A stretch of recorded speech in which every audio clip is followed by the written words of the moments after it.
Hello, good evening everyone. Welcome sa ating channel. Ayon sa Malacanang, mayroong 48 world leaders na dumalo sa 77th United Nations General Assembly sa New York ang humiling na makipagkita at makipag-usap kay US President Joe Biden. Ngunit sa isang pambihirang pagkakataon ay tanging si President Bongbong Marcos Jr. lamang ang pinagbigyan ng Pangulo ng Amerika. Nakakapagtataka nga ba? O mayroong higit na mas mahalaga na mga bagay na dahilan ang pagtatagpong ito. Sa palagay ninyo, ano kaya ang masasabi ng mga kritiko at mga anti-Marcos kay President Bongbong Marcos Jr. sa napakaraming mga leaders ng iba't ibang bansa ay tanging si Pangulong Bongbong Marcos Jr. lamang ang pinagbigyan ni President Biden. Lalo tuloy na nakulayan ang tagpong ito ng United Nations General Assembly. Hindi kaya dahil sa utang ng Amerika, kung gaano ito kalaki ng utang nila sa Pilipinas dahil sa nasabing mga gold investment ng dating Pangulong Ferdinand Marcos Sr. na inilagak sa Federal Reserve Bank of New York at Bank of America at iba pang state bank sa US. Ang World Bank Group ay nakipag-usap na rin o nakipag-meeting na kay Pangulong Bongbong Marcos Jr. At ganun din ang Bank of America na dumalo din sa Philippine Economic briefing ni Pangulong Marcos Jr. Maaring nag-umpisa na ang redemption ng mga kayamanan ng ating Pangulong Marcos at ano naman ang pananagutan ng Amerika sa mamayang Pilipino at bansang Pilipinas. Handa na ba silang magsauli ng mga ginto at magbayad ng interest o profit na kinita ng mga investment ni Ferdinand Marcos Sr. sa loob ng mahabang panahon? Good morning, Mr. President. And now, everyone, please settle into our seats so that we can begin our program.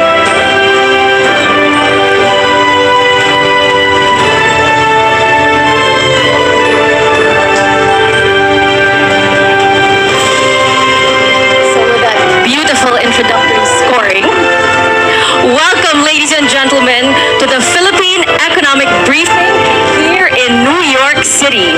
We are your hosts. I would like to introduce Managing Director of the Central Bank of the Philippines, Director Tony Lambino. And beside me, the Undersecretary of the Department of Budget and Management, Margo Salcedo. And we are both very, very excited to see you all here today. As Tony said earlier, it's a very cozy morning. It is indeed a very opportune time for us as this new administration's first Philippine economic briefing in North America.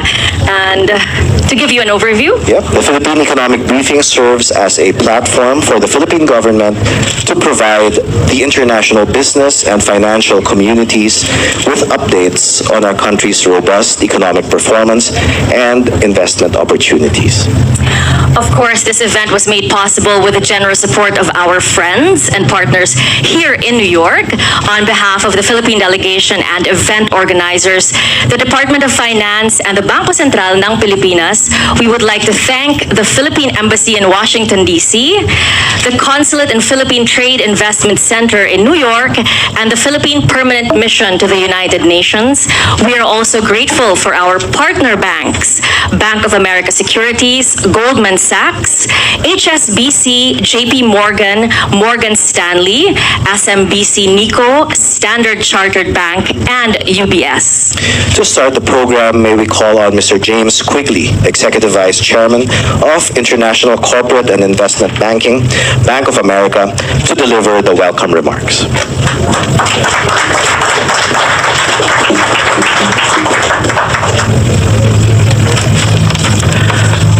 If I had trouble meandering through this crowd at 5'5", I wish you all luck. Thank you very much for the opportunity, Mr. President, everybody here today. On behalf of the organizing panel of financial institutions represented here today, Bank of America, Merrill Lynch, Goldman Sachs, HSBC, JP Morgan, Morgan Stanley, Sumitomo Mitsui, Banking Corporation, UBS, and Standard Chartered, which is quite the list. I'm very pleased to be able to welcome you to today's Philippine Economic Briefing at the Carlisle Hotel. What a great place to do this. This is really old school New York. So whoever had the idea to come to the Carlisle Hotel is an incredibly smart person. Hopefully it was the president. He feels good about it. At the outset, a very genuine, heartfelt thank you to His Excellency President Ferdinand R. Marcos Jr., my friend, Secretary Benjamin E. Diokno of the Department of Finance, and Secretary Alfredo E. Pascal of the Department of Trade and Industry as our keynote speakers today. Thank you to all of the esteemed delegates representing the Republic of the Philippines for this critically timed briefing, to our America's investor community, and also to many of the key stakeholders in the Philippines' economic development that have flown in from the country. Following the successful democratic transition of power post the 22 elections, it is a very exciting time for the President and his team to articulate their plans and important new policy initiatives to all of us throughout this day. All of this, of course, comes at a time in which we have quite a challenging global macro backdrop. Late-stage rate hikes here in the U.S. run the risk of aggravating points of precariousness around the world at a time when policy banks would be highly challenged to try to manage anything approaching a global systemic problem. Yet, as companies everywhere are aggressively reassessing their underlying supply chain and logistics arrangements in order to mitigate certain geopolitical risks inherent in their business models and lower political risks in certain countries where they may have concentrated political risks, this is creating an environment of what I feel is generational opportunity for all the Asian economies, notably the Republic of the Philippines. The ability of this new administration to nurture the Philippines as the preferential destination of foreign direct investment will be mission critical. We at Bank of America and all of the participating banks today, actually I think I speak on behalf of the entirety of the New York-based financial community, are extremely optimistic, given the quality of the cabinet that's been put together, the vision that's been articulated, the growing middle-class demographic, the investments in infrastructure that we're seeing currently in the Philippines. The President's keynote address will be followed by two panel discussions in which Cabinet Secretaries, the Governor of the BSP, and select private sector participants will outline in-depth thoughts on the Philippines' economic infrastructure development agenda going forward. On behalf of the entire New York financial community, we thank you for your attendance today for this very important international economic debrief, the first of its kind, as was said earlier, in North America. Our two countries have an extraordinary history together. We have arguably never needed one another more than we do today. This is not lost on me or anyone in this room. In that broad historic context, let's proceed. So I was wondering how one introduces a president, and then I learned it's by introducing his ambassador to the United States. So I am happy to introduce, since you didn't come here to listen to me, which is something my wife would say, I am happy to introduce His Excellency Jose Manuel G. Romualdez, Ambassador of the Republic of the Philippines to the United States of America.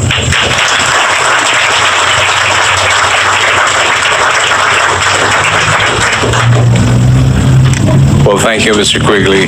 I only have one job, and that is to introduce. And it is my great honor to introduce to you the President of the Republic of the Philippines, His Excellency, President Ferdinand Romualdez Marcos, Jr.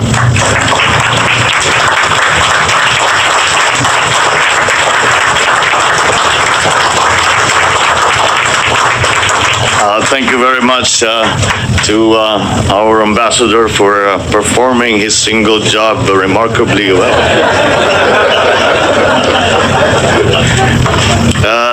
The Finance Secretary, who is leading the economic team of the Philippines as we go into this new era of the new global economy. Finance Secretary Ben Jokno and the other members of the cabinet who you will be meeting later on. The House Speaker, the Speaker of our House of Representatives, Speaker Ferdinand Martin Romualdez. The similarities in our name are entirely coincidental, by the way.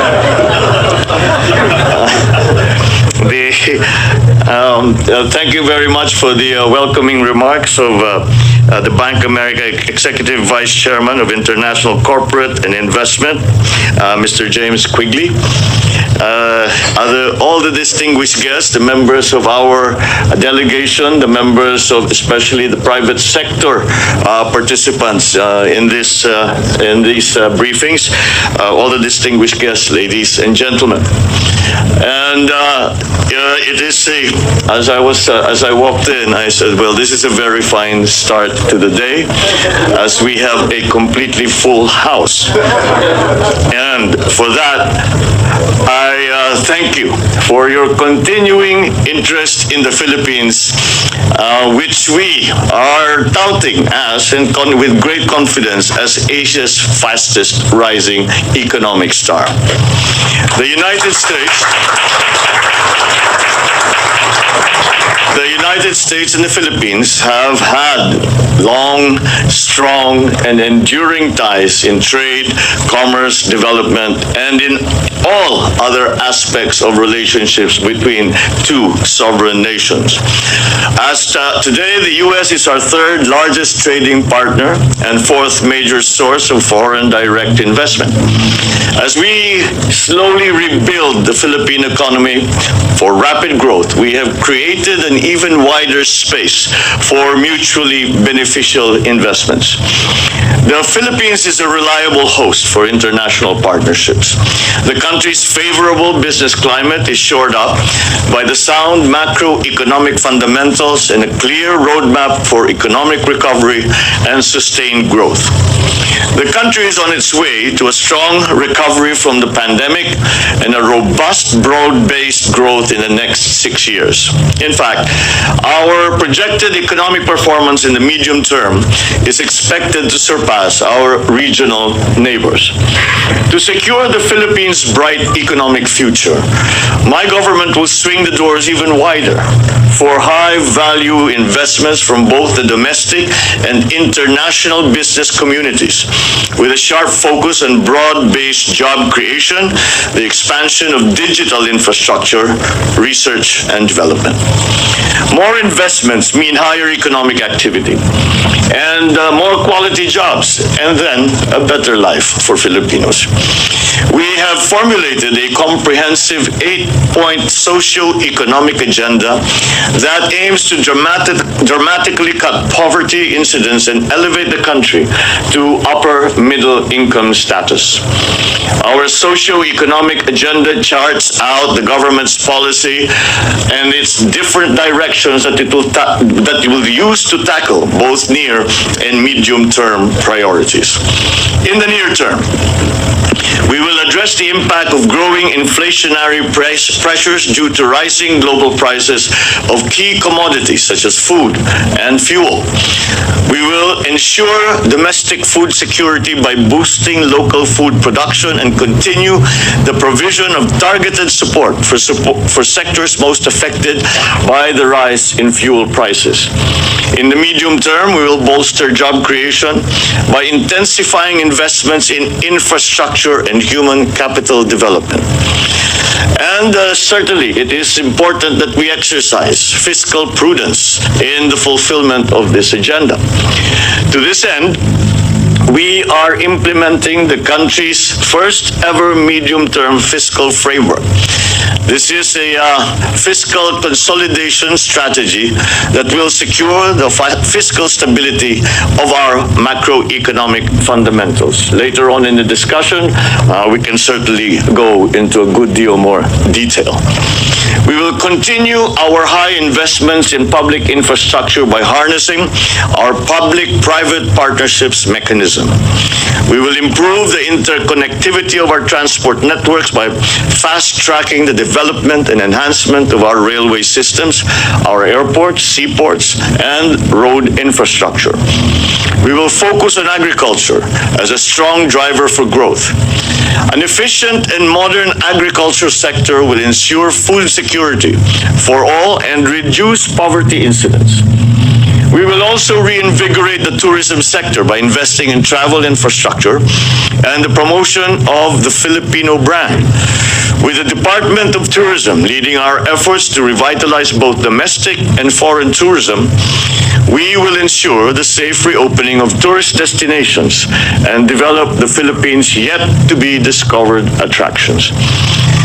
And therefore, we invite strategic investors from the United States to take part in this Philippines economic resurgence. Key structural reforms have been set into place to allow for wider participation in our industries. With the Corporate Recovery and Tax Incentives for Enterprises Act, or what we refer to as CREATE, and the economic liberalization measures, we have expanded the space for foreign investments in previously protected sectors, especially those that employ advanced technologies and research and development activities. The panel discussions led by the economic team today will provide you with a fuller and more detailed view of this roadmap for the Philippine economy in the next few years. It is our belief that the Philippines is the smart investment choice, and the best time to do business with us is now. We have grand opportunities, the timing, the window of opportunities for investment, and especially in capital intensive investments in the Philippines, which is what we need now. We believe that time is now.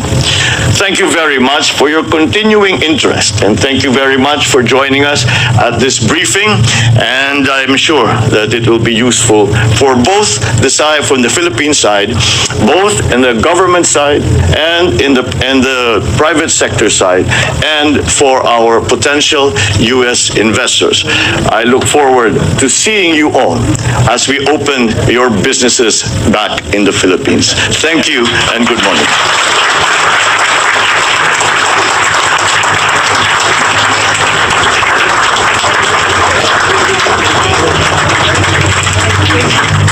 Thank you very much, Mr. President. Thank you very much, Mr. President. The presidential photographer will be joining us on stage to take a group photo. Oh,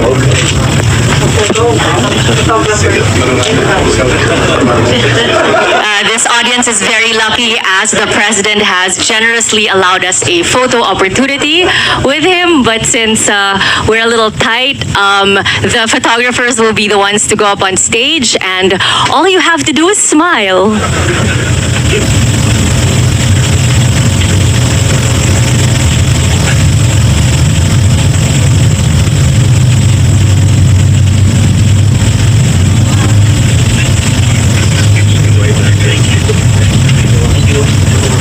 thank you very much. Thank you. Oh, one more.